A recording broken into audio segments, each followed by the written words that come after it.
Alright y'all, welcome back to the channel and to some more turkey patterning, and today we've got a combination of shell and choke that one of you guys requested for us to try, and I think we've got a decent chance of it giving us a pretty nice looking pattern. These shells are a little bit of an older style shell. They don't technically make them anymore, but I still see them pop up from time to time at smaller local shops and bargain bins and stuff like that, which is where I got these from. But this particular choke has pretty much always been a hammer with everything we've put through it. So we'll see what we can get, since these shells have shown promise, but I don't think we've quite found that perfect choke combo for them just yet. So maybe this is actually it. But first, for the shells that we're running, I brought out some more of the older Federal Mag-Shok turkey loads. These ones are a 12 gauge, 3-inch, 2-ounce payload of lead 4s at about 1175 feet per second. And like I just said, these I don't think Federal technically makes anymore. I think these were kind of the precursor to what the Grand Slam loads became. Some of these had flight control wads in them. This box does not have that. And they've been a pretty average performer, but have shown the potential to actually give you a nice pattern. We just haven't found the perfect choke combo for them yet. So we'll see what they give us today anyway. But for the setup that we're running them in, I brought out my Remington 870 special purpose. This one's got a 26-inch barrel on it, and one of you guys wanted to see those old Mag-Shok loads through the Avian-X Crusher. This is a 665 constriction, and it is right in that mid-price tier range. You can get them from 45 to 50-ish bucks, depending on different thread styles and stuff like that, and where you get them from. But for that mid-price choke range, these have been an absolute hammer, and probably one of the most reliable chokes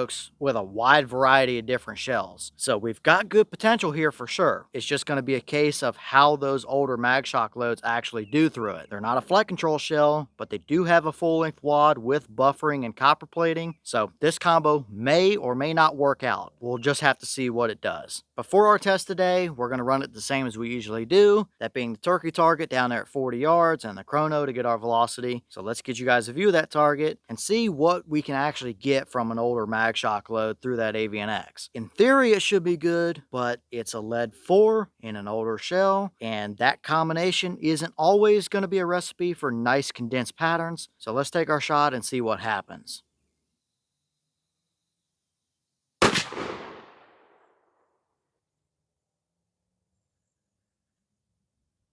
Alright, that shell gave us 1237 through the chrono. Boss claim is 1175, so we are a little bit above that number. But still, 1200 or so, or low 1200s is pretty typical for what we've seen from these shells. So nothing out of the ordinary here. But let's head down to 40 and see how they actually pattern for us. Alright, so here we have our 40-yard paper, and we actually see some pretty decent looking results here overall. We might have favored just a hair to the right. I don't think that one was on me. I think the choke probably just favors to the right a little bit. It seems like those Avian-X chokes are good, but they tend to wander a little bit. I've really noticed this with my 20 gauge since I run a red dot on that gun. And even if I'm right on the money, if we put different shells through those Avian-X chokes, they do tend to wander a little bit more than some others. But for being what it is, at least a 15-year-old shell, if not a little bit older than that, this is a solid pattern. Lead 4s can be finicky, and that Avian-X is a 665 with porting, straight rifling, and steps in it. So this could have gone pretty terribly, but we see a pretty decent hunting pattern here overall. Throughout the main portion of our pattern, we have a pretty even spread of pellets. Might not be overly condensed, but for the most part, most of the pattern is right there on your screen. We do scatter a little bit of stuff up there around the top, maybe a little bit over here to the left and a little down there towards the bottom, but nothing too major overall. I would definitely take that hunting, no doubt about it. We definitely see at least the start of a condensed area of shot there. I don't know that we've tested these through a 660 choke yet. Maybe we should. Maybe that's going to be the ticket to get that super nice, even condensed area of shot. Or maybe that 665 is just starting to creep over the line a little and overchoke these to where we're starting to scatter the edges. I don't know that that's the case just yet, but overall, this combo did perfectly fine. This is probably one of the better patterns we've seen from those shells for sure. They have good potential, and this is absolutely a perfectly adequate turkey pattern, no question about it. We definitely have a dead bird still. There's 2 through the brain, several more down the spine, and we probably would have had a few more hits in the head and neck if we had that pattern favored just a touch to the left over there. So looks good overall here. I think when we pull this target down and actually circle our pattern and count some pellets, we're going to see a pretty nice even spread. The pellet count may not light up the board necessarily, but I think the pattern itself is going to be pretty nice. So let's get that turkey target out of our way and see how it really performed.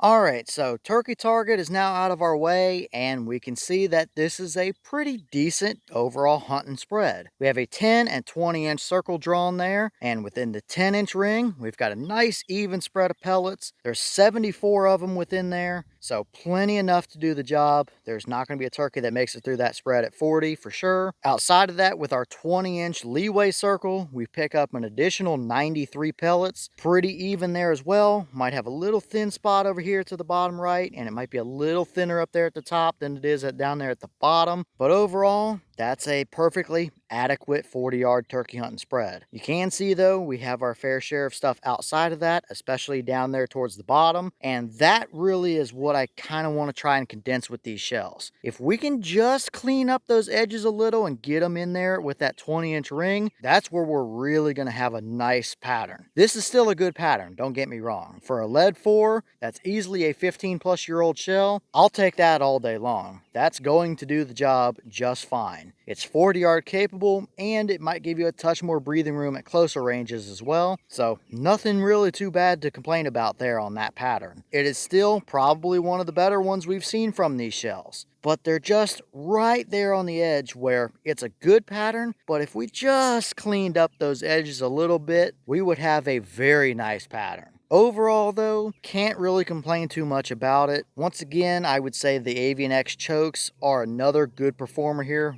even with these shells. That would clearly be just fine. If this is a 15 to 20-year-old shell, you got to think mid-2000s era, that would have been a pretty hammer and turkey pattern for you, for sure. And even today, I wouldn't hesitate to run that out in the turkey woods. So not too bad overall. Perfectly solid, perfectly adequate. Maybe we can nitpick the edges a little bit, but I'll take it, all things considered. For what that shell is, that's pretty solid. And here's the wad out of that shell. Pretty typical Federal equipment here. Again, not a flight control wad, but this is kind of like what they use in their buckshot loads and stuff nowadays. You can see a little bit of pinholes and stuff going on here, but no major damage that I'm concerned with. And I think it did its job just fine, all things considered, for today.